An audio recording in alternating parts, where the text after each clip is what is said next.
You know what's fucking telling? In January, I bought a notebook to make notes for YouTube videos, and prior to this video, I had used 2 fucking pages of the thing. On a completely unrelated note, in the last month or 2, I produced literally nothing that can be considered work for my channel because the very thought of doing anything other than lying in bed watching Grey's Anatomy was physically painful. But then I got some really kind feedback on my last Doctor Who video, and I thought, you know what?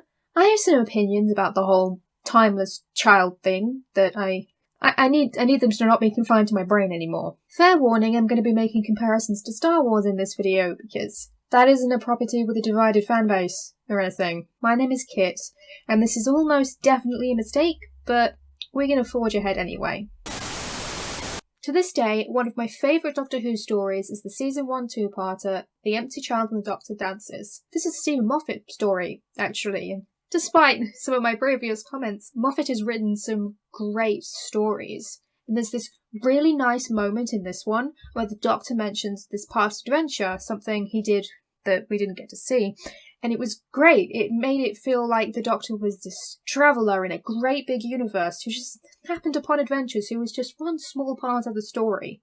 I think it's fascinating that this is a Moffat story because Moffat, in his era, characterised the Doctor very differently. While the Davies era Doctor was a man who could see the universe reflected in a temper, a shopkeeper, for each was as insignificant yet as vital as he, Moffat's Doctor was an essential cog at the centre of the universe. Moffat's Doctor was the wizard in every fairy tale, the man for whom the oldest words in the universe were written. Moffat took a story about adventures in a big universe and made it a story about the man who stood at the centre of that universe. And that only served to make Doctor Who less magical. To make my point clearer, allow me to draw your attention to another property which has recently run into similar problems.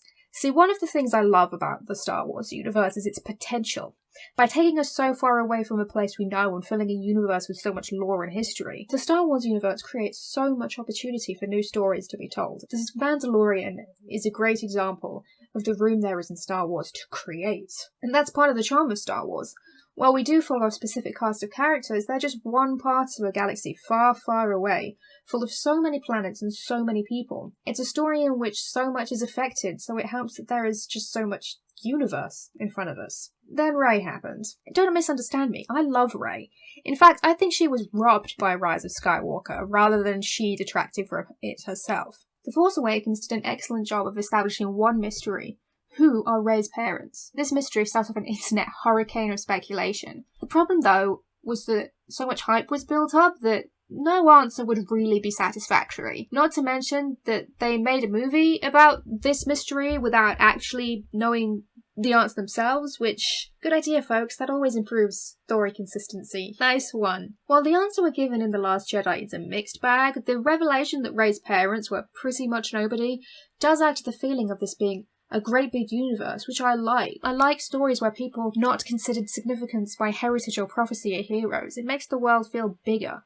But no, Rey is a Palpatine, Ben is a Skywalker, and questionable what the fuck vibes aside, suddenly almost everyone of significance in this universe is connected to this one dynasty. At least, those at the heart of prophecy and Force bullshit are, so we're left with a universe that feels tiny because everyone in it who matters to the story would be at the same table at Thanksgiving. I don't know, that kind of takes the sparkle out of it. Moffat's era of Who had the same problem. In the 11th Doctor's first episode, he scared away the bad guys just by being the Doctor. The Doctor was written as the centre of everything. Nothing in the universe was outside of his reach. And somewhat ironically, this attempt to make the Doctor big and important makes the universe feel small and insignificant. For all the Doctor's speeches about the wonder of it all, the universe had more wonder when the Doctor was just one man and not the basis of an entire religion.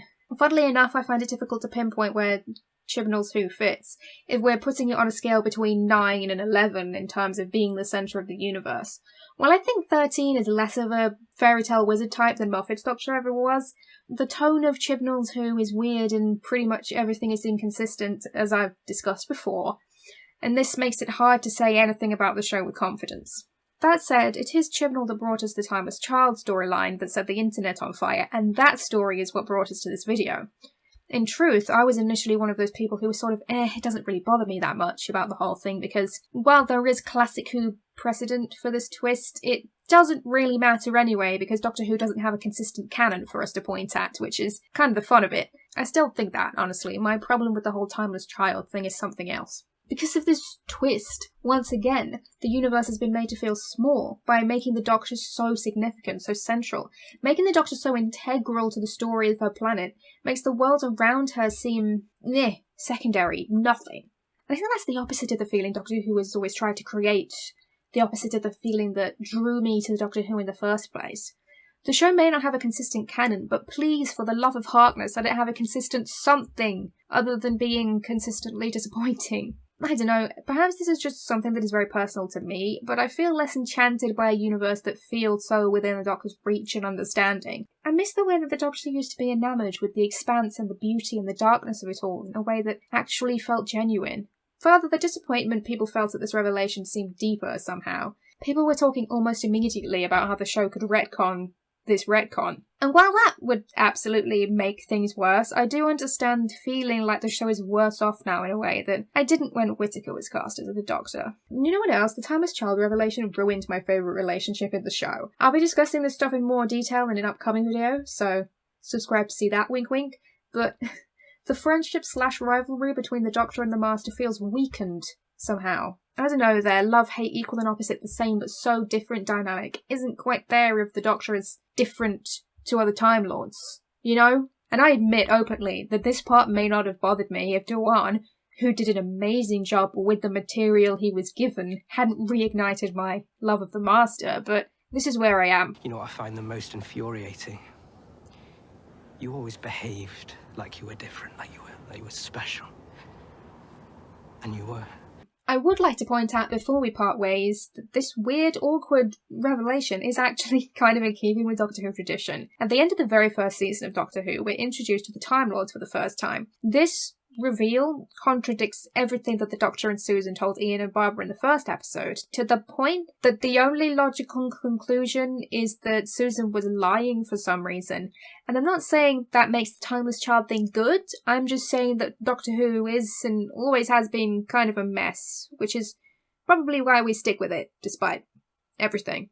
Ultimately, I think my problems with the Timeless Child thing stem from why I fell in love with this show in the first place. Once upon a time, I was a scared kid going through hell, and this show made me feel like there was a wide world of adventure out there, outside the pain I was going through, and that everyone was important. I don't know, it was just escapism, but sometimes I think that without it, I wouldn't have survived.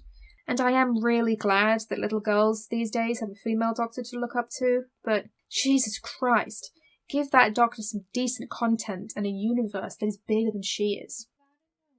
Thank you very much for watching this Doctor Who video of mine. I make Doctor Who videos, so if you like Doctor Who, this is the channel for you.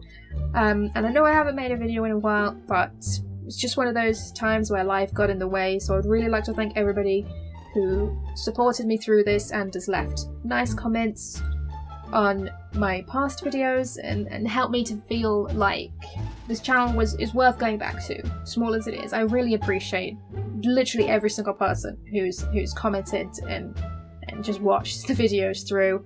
So if you enjoyed this video and would like to see more of me complaining about pop culture things, then please subscribe to see more, like this video, and let me know what your thoughts on the last season of Doctor Who were, because everyone has them and they're all... tell me what they are. You can also follow me on Twitter and Instagram to see jokes and pictures of my face, and follow me on Twitch to see me playing video games, which is what this clip up here is. Thank you very much everyone for watching this video, and I will see you in the next one. Ciao.